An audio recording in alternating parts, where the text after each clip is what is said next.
A little bit ago, I was recommended to read a series called Beneath the Trees Where Nobody Sees, published by IDW. I thought it was an odd title, maybe a little pretentious with it being so long and convoluted, but IDW has published some of my favorite comics ever, so I figured I'd give it a try. It's a mini-series, so there's no need to commit your life savings to it or anything. It's just 6 issues and then it's done. Let me tell you, it takes a lot for 6 issues to get a 4-star rating from me. This book is seriously something else. I thought it was super captivating and unique. It was the perfect length and really stuck with me after reading. I knew I wanted to talk about this book as soon as it was over, but when I finished reading, it reminded me of another series that I had started but never got past the first volume. And that series is Image Comics' Nailbiter. I thought this would be the perfect time to pick that series back up and compare it to Beneath the Trees. So what do these two stories have in common? Well, on a very surface level, they're both about serial killers. But I think the way that serial killers are portrayed and how each series deals with that subject would be interesting to analyze and compare to each other. So let's start with a rundown of Beneath the Trees to start off. I will not be talking about major spoilers for this series, so don't worry. Beneath the Trees Where Nobody Sees is a 6-issue miniseries written and illustrated by Patrick Horvath.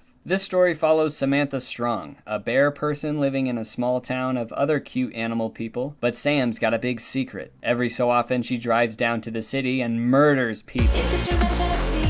A lot of the initial appeal to this series is the gruesome subject matter contrasting the charming and soft visuals. I mean, the art immediately reminded me of Richard Scarry or the Berenstain Bears, which was definitely intentional. Another aspect of the art that I love is its use of imagery, especially in the covers. Every cover is very provocative and clearly deliberate in its use of composition to pretty accurately summarize the issue in a very simple and effective way. I really love these covers. I'm kind of a sucker for abstract imagery in comic book covers. That's why I love Wes Craig so much. The conflict of this series is that Sam, a very delicate and precise killer who's never come even close to being caught for decades, is suddenly presented with a local killer. Confronted by these tragic and public murders, Sam wants to catch the other serial killer before authorities catch on to her own killings. It's a really intriguing premise right off the bat, and this series does not disappoint in that regard. It starts out as a pretty familiar murder mystery plot, but the killer is actually revealed a lot sooner than I thought. After the killer and their motives are revealed, everything gets flipped on its head. It was a very thrilling and unpredictable story with fantastic artwork that fits the tone perfectly. I would definitely recommend it.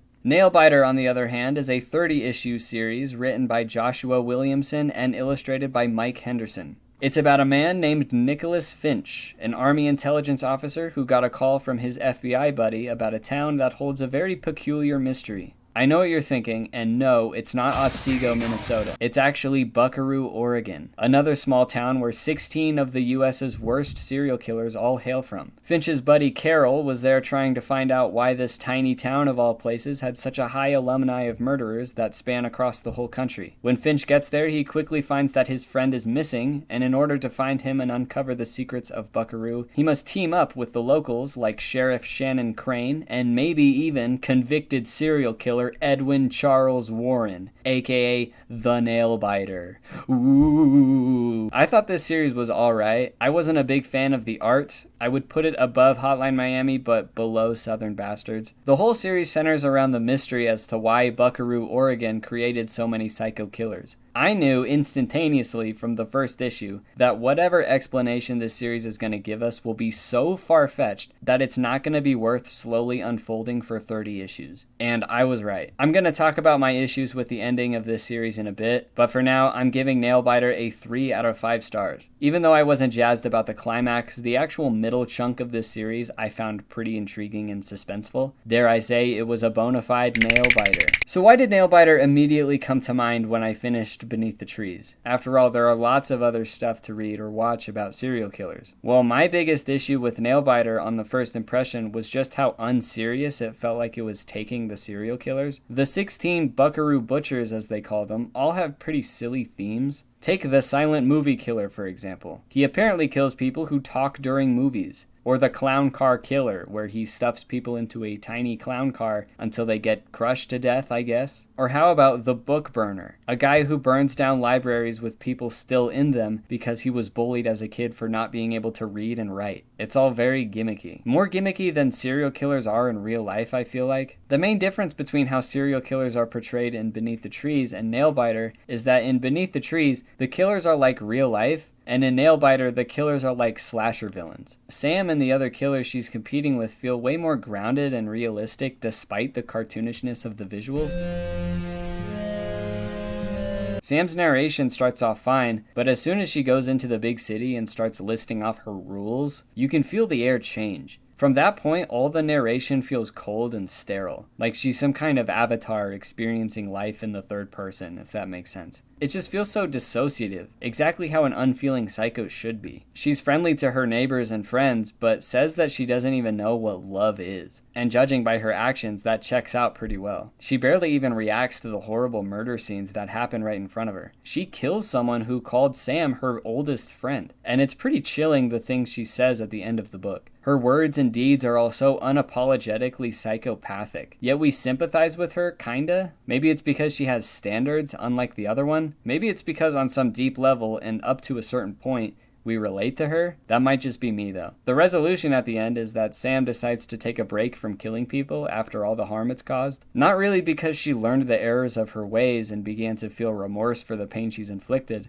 but more like she's seen a reflection of what someone like her really is on a fundamental level. At least that's how I saw it. I think there's a lot to analyze, so I'm curious what you all thought of this ending. It would be disingenuous for Sam's character arc in this story to be getting cured of her psychopathy and learning to have feelings. That's not how these things work, and it's probably the best ending you can give someone who is so morally skewed and irredeemable. I liked this ending a lot. And a good ending is really what gets me to think about your series even after I'm done reading it. Nailbiter has one of the weirdest endings I've ever seen. With the expectation that this mystery as to why Buckaroo spawns serial killers will actually be revealed, there's really only two different kinds of explanations they could have gone with. One is a more supernatural cause. The town is cursed or something, or the devil has, for some reason, greater control over the people of this town. I wouldn't have been very satisfied with that answer, since the story is very grounded, despite the goofiness of its serial killers. We're never shown anything supernatural at any point, so an explanation that involves demons or magic would have come out of nowhere. Compare this to something like Lock and Key. Yes, we're doing a comparison within a comparison. Lock and Key is also centered around a mystery that gets slowly revealed over the course of a long time, much like Nailbiter. But with Lock and Key, they can have something like a door that leads to hell being the root of all the mystery, because we're already exposed to magic in this world very early on. You're able to suspend your disbelief that demons exist in a universe where people can turn into ghosts and animals when they walk through doors. It's harder for me to suspend my disbelief that demons exist when the craziest thing that happens is that a man somehow survives having all of his limbs chopped off and left in a cold cellar for several days. Supernatural stuff is theorized by the characters in the story to be the cause of Buckaroo's infamy, but there's never any hints that that's actually what it is. Thankfully, Joshua Williamson understood this and gave us a scientific explanation instead, and it doesn't make very much sense either. So many times throughout this series, the ones who know the truth are like, if I told you what's really going on, your mind would literally explode. This is so much bigger than just Buckaroo. When your characters say things like this, I can't help but feel like whatever the big reveal is gonna be better be freaking crazy, or else all this talk about how mind-blowing the truth is will be totally for nothing. And I felt like all this talk about how mind-blowing the truth is was totally for nothing. Okay, so the reason why 16 of the country's worst serial killers came out of Buckaroo, Oregon is because like 50 or something years ago, this guy named Dr. Glory wanted to find out what makes people kill. So he brought a bunch of lab assistants and like psychiatric patients to the town of Buckaroo. They built an underground maze of catacombs and an Aztec temple in order to experiment on people and put them through a gauntlet of physical and psychological torture in order to like bring out sociopathic behavior out of these people and then erase their memories of their experience in this gauntlet, but the sociopathic behavior still exists within them. So eventually they leave Buckaroo and start killing people serially. And then they found through this research that some people have what they call the murder gene. And that makes it so if you have the murder gene, the gauntlet will turn you into a serial killer. Or maybe the murder gene is for the test, which I think is a different thing from the gauntlet entirely.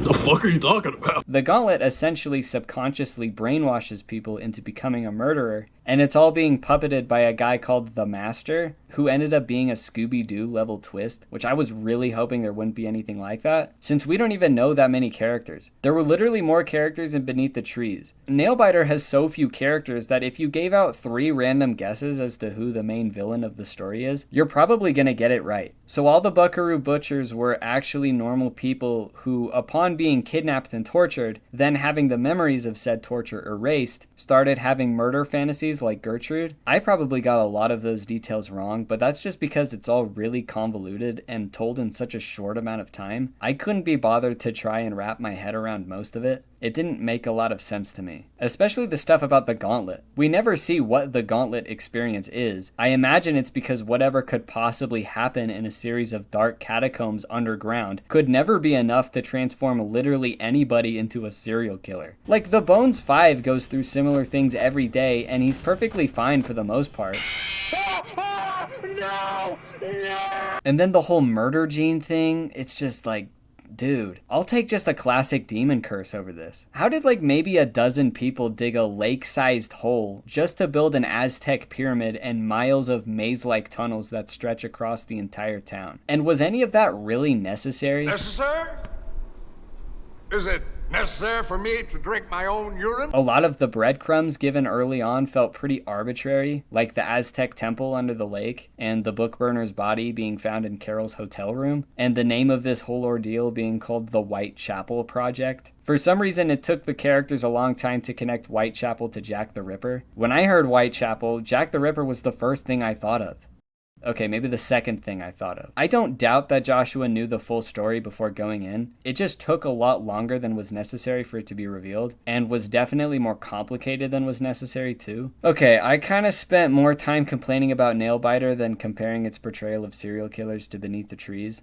Sorry about that. The bottom line is that Beneath the Trees goes for a much more grounded approach to psychopathic behavior and uses it to comment on the power of influence and the inherent nature that we all originate from. They don't try to give a reason why these things happen. Nailbiter is also pretty grounded, but relies on a more sensationalist and exaggerated idea of serial killers. In its explanation for the Buckaroo Butchers, Nailbiter ended up kind of demystifying psychos by chalking it all up to psychological persuasion on random targets. But that's not actually the full picture. And this is one aspect of Nailbiter's ending that I actually liked. The Nailbiter himself, Edward Warren, doesn't actually have the murder gene. There's absolutely no reason why he turned into a serial killer. He just did. That puts a little more reverence back into this real-life phenomenon in my eyes. All the other serial killers were created by pretty unbelievable means, but Warren turned himself into a killer. And the series leaves it kind of a mystery as to why. I don't like that they even attempted to explain it though. I also don't think this is very consistent with Warren's character throughout the series. Warren is one of the main characters of the story, and during the whole 30 issues, our other main characters, as well as us, the readers, learn to trust Warren despite being the worst of the 16 Buckaroo Butchers. By the time this story hits its climax, Warren feels more like a charismatic and mysterious manipulator than a cold, unfeeling psychopath. He clearly doesn't show psycho or sociopathic behavior. He clearly has a heart, you know what I mean? And this makes sense if he was subconsciously coerced into being a serial killer, but it turns out that he didn't even run the gauntlet. It really seemed like his trajectory as a character was to be redeemed, but at the last minute, Joshua decided to take that redemption away from him. Warren would have been my favorite character, but became a disjointed and incomplete character, and caused me to question what really was the point of his involvement in the story.